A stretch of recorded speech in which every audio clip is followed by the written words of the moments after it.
मुख्यमंत्री योगी आदित्यनाथ ने कांवड़ियों को आत्म अनुशासन की नसीहत दी।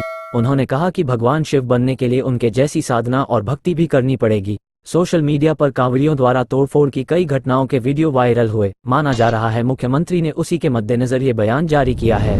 देवाधिदेव महादेव का पावन मास श्रावण मास प्रारंभ हो चुका है। श्रावण मास की कावड़ यात्रा जग विख्यात है। पूरे देश के अंदर और ख़ास तौर पर उत्तर भारत में इस दौरान शिव भक्त महादेव के अनुष्ठान में लीन होकर के सभी शिवालयों में जलाभिषेक के साथ अपनी असीम भक्ति का प्रदर्शन करते हैं।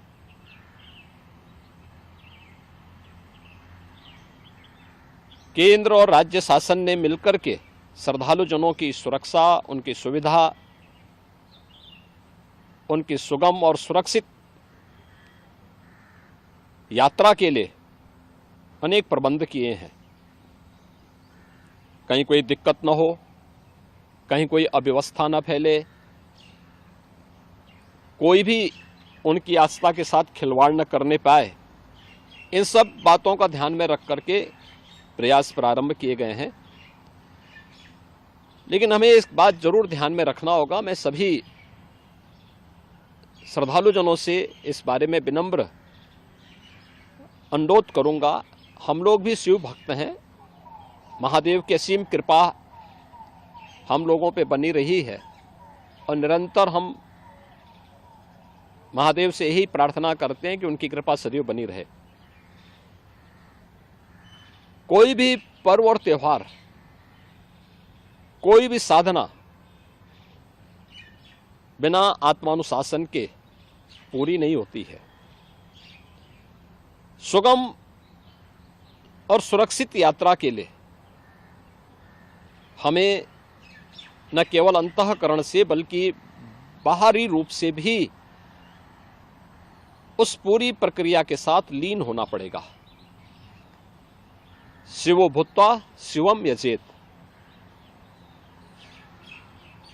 शिव बनने के लिए शिव जैसी साधना भी चाहिए, उस प्रकार का आत्मानुशासन भी चाहिए, और तब यह कावड़ यात्रा न केवल श्रद्धा और विश्वास की प्रतीक के रूप में बल्कि आम जन के व्यापक विश्वास की प्रतीक बनकर के उभरेगी। जैसा कि इस समय हम लोग देख रहे हैं माहौल कि असीम श्रद्धा भाव के साथ जनता जनार्दन समाज के अलग अलग तबके के लोग उनकी सेवा के लिए तत्परता के साथ कार्य कर रही है। और सरकार ने भी अपने स्तर पर न केवल बेहतरीन पेट्रोलिंग के माध्यम से, स्वच्छता के माध्यम से, स्वास्थ्य की व्यवस्था के माध्यम से शिविर लगा करके भी अनेक प्रयास प्रारंभ किए हैं और आवश्यकता अनुसार ड्रोन और हेलीकॉप्टर से निगरानी और पुष्प वर्षा की व्यवस्था भी इसके लिए की है। मैं सभी शिव भक्तों से अपील करूंगा कि देवादेव महादेव की ये कृपा हम पर बनी रहे। हम व्यवस्था के साथ जोड़ करके इस पूरी यात्रा का न केवल आनंद लें बल्कि पूरी श्रद्धा और विश्वास के साथ आत्मानुशासन का परिचय देते हुए इस पावन श्रावण मास के कावड़ यात्रा कार्यक्रम को सफलतापूर्वक आगे बढ़ाने में अपना योगदान दें। आप सबकी सुगम सुरक्षित यात्रा के लिए मेरी मंगलमय शुभकामनाएं हैं।